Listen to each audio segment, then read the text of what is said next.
Hello hi welcome to civil service simplifier. മദ്യപിക്കുന്നത് തെറ്റാണോ? ആണെന്നാണ് നമ്മളുടെ സർക്കാർ പറയുന്നത്. സർക്കാർ പറയുന്നത് മദ്യപാനം ആരോഗ്യത്തിന് ഹാനികരം എന്നൊരു കാര്യമാണ്. എറണാകുളം ഒരു ഇൻസിഡന്റ് സംഭവിച്ചിട്ടുണ്ടായിരുന്നു. എന്നാൽ എത്ര ആലോചിച്ചിട്ടും അതിൽ തെറ്റുകാരാരാണെന്ന് എനിക്ക് മനസ്സിലായില്ല. എറണാകുളം നടന്ന കാര്യം എന്ന് പറയുന്നത്, രാത്രി ഒരു വ്യക്തി മദ്യപിച്ച് ലക്ക് കെട്ടി റോട്ടിൽ കിടന്നുറങ്ങുകയും അതിലോട്ട് പോകുന്ന ഒരു ടാക്സി ഡ്രൈവറുടെ വണ്ടി ആ വ്യക്തി കള്ളു കുടിച്ചിട്ട് റോട്ടിൽ കിടന്ന വ്യക്തിയുടെ ശരീരത്തിലോട്ട് കയറുകയും ആ വ്യക്തി അവിടെ തന്നെ മരണപ്പെടുകയുമാണ് ചെയ്തിട്ടുള്ളത്. എന്നാൽ ഇതിൽ ആരാണ് തെറ്റുകാർ?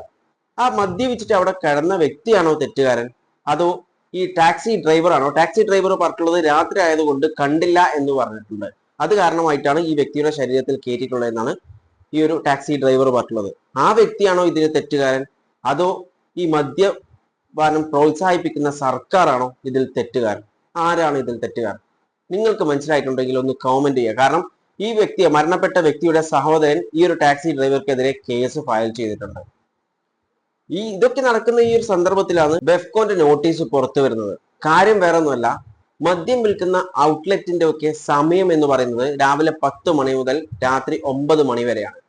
എന്നാൽ ഇപ്പോഴത്തെ പുതിയ ഉത്തരവ് പ്രകാരം പറഞ്ഞിട്ടുള്ളത് എല്ലാ ഔട്ട്ലെറ്റും അവസാനം ക്യൂ നിൽക്കുന്ന വ്യക്തിക്ക് വരെ, അതായത് 9 മണി ആയി എന്ന് വെച്ചിട്ട് ധൃതി വെച്ചിട്ട് കൂട്ടേണ്ട ആവശ്യമില്ല. അവസാനം ക്യൂവിൽ നിൽക്കുന്ന വ്യക്തിക്കടക്കം മദ്യം കൊടുത്തിട്ട് അവരെ തൃപ്തിപ്പെടുത്തിയതിനു ശേഷം മാത്രം ക്ലോസ് ചെയ്താൽ മതി എന്നാണ് പുതിയ ഉത്തരവ് പറഞ്ഞിട്ടുള്ളത്. എങ്ങനെ ഇരിക്കുന്നു സർക്കാരിന്റെ മദ്യനയം?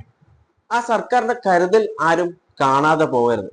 കാരണം നാട് ഒട്ടാകെ ലഹരി മരുന്നിനോട് പോരാടാൻ ശ്രമിച്ചുകൊണ്ടിരിക്കുമ്പോൾ അപ്പുറം മദ്യം കഴിക്കുന്നവരെ പ്രോത്സാഹിപ്പിക്കുന്ന സർക്കാർ എങ്ങനെ ഇരിക്കുന്നു?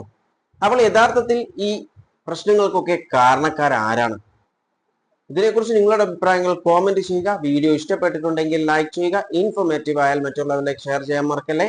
And thanks for watching me and stay tuned for another video. Okay, thank you.